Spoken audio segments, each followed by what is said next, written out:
Let's move on to CNNs for modeling sentences. The architecture is going to be dynamic convolutional neural network, DCNN. Don't worry about this complex figure yet. I'm going to break it apart. So don't worry about it yet. But what is the input? The input is a sentence.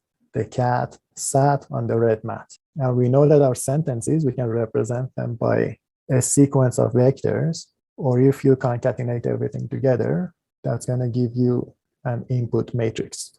So our sentences are just matrices. This dimension here depends on the sentence length. The other dimension is something that we choose. It's our hyperparameter. Maybe it's our vocabulary size, or maybe it's the size of our word vector representations, if we are working with continuous representations. If it's discrete, that's your vectors, that's your vocabulary size.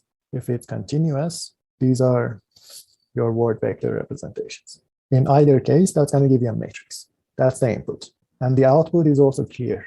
You want to end up with 5 scores, or you want to turn a sentence into a vector in the end. And then your sentences are now just vectors, they're tabular, you can put them in Excel spreadsheet, and then you can do your usual classification on them. So a sentence is a matrix. This is the sentence length.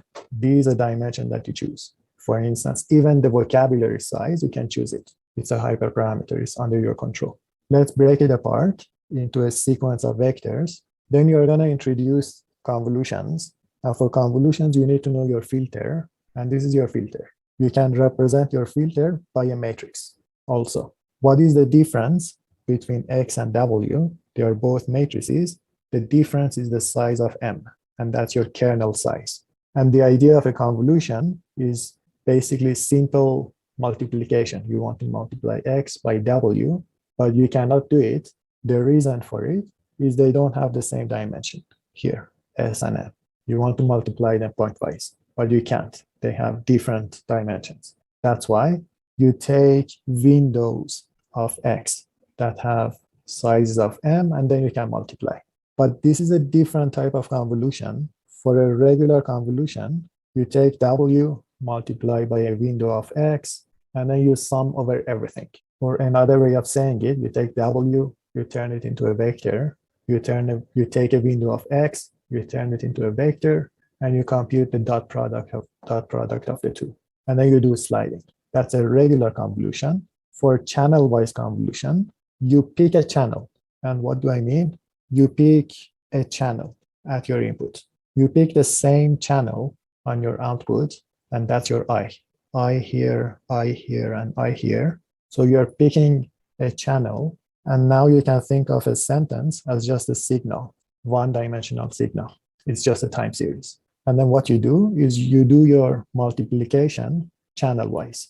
And we saw in part 1 of the course that channel-wise convolutions, you can actually use them to end up with more efficient neural network architecture because they're going to have less multiplications. So in terms of flops, they are more efficient. And you can actually get the same level of performance with channel-wise convolutions. And we were calling them depth-wise convolutions.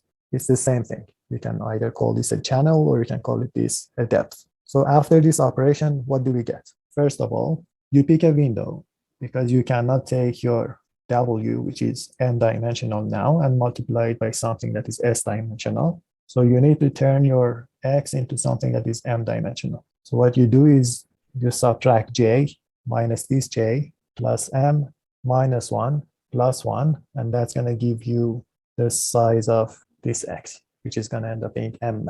So this is m-dimensional, that's m-dimensional. In this case, this is 3-dimensional. And then you do a single multiplication.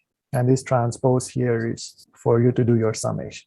It's just a dot product of two vectors. And that's going to give you a scalar that you're going to put here. You're going to end up with a different size for your output, especially when it comes to the length of it, depending on how you want to do your padding.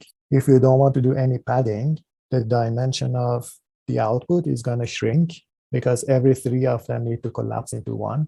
And then you're going to stride to the right. There is going to be another one here. So they're going to have a shorter length. Or you can end up with something that has the same length, or you can end up with something that has a bigger length. And the way that you do it, whenever you don't have any observation here, whenever you don't have any, maybe this is the first word, you treat as if it's a 0, you can actually slide out of your input sentence length. And this way you can fill out these points as well. And this is the idea of padding.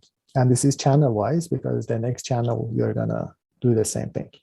You pick this channel, and then you do a separate convolution on it. And this is where you see this for I being 1 up until the dimension. So far, so good. We explained this part. Any questions up until that point? Okay, now it's time to do max pooling. But remember, the sentence length could be different. They could vary. And you can actually go ahead and modify your architecture rather than modifying your data. Maybe you don't want to cut them at some point, or maybe you don't want to pad them. You are modifying your architecture. How would you do it? At this layer, you want to end up with a sentence that has a size of 5. And this is predefined. No matter the input size, you want to end up with something that has a length of 5. How would you do it? You look at this channel here, and you sort them, and you pick the top 5. And these are going to give you the top 5 values. And you just copy and paste them in their respective location.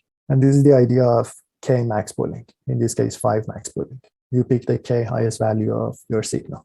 And when I was explaining this, I said you're going to sort and then pick the top 5. But that's just to find it. That's just for you to find the top 5 values. In the end, the order of these are going to be preserved because that information matters. And by the way, these top 5 values are going to depend on the sentence that goes in. If another sentence goes in, you're going to pick another top 5. And then from this point on, you do your regular convolutions. Again, another convolution here is your channel-wise convolutions. There is this idea of folding. And before I explain that, there is this idea of dynamic K-max pooling. And that is just for you. You start from the top. You say, I want to end up with 3 values. This is a hyperparameter that you choose. And then you build your way backward. If you're at the topest level, this small l is going to end up being the capital L. That's going to give you a 0. The maximum of k top and 0 is just 3. And you're going to end up with the number that you like for your top layer. For a layer below, this L is going to be L minus 1. And then this is going to automatically adjust it. And that's the way that you're going to get a 5. And you go one layer below, you're going to get another number. That's how you're going to work this out. And S is also the sentence length. So regardless of the sentence length, you're going to end up with, in the end, a vector that is 3-dimensional. But these Ks could be different because they depend on your sentence length. Your entire objective is that at the last layer, you have something that is 3-dimensional. Okay, so far so good.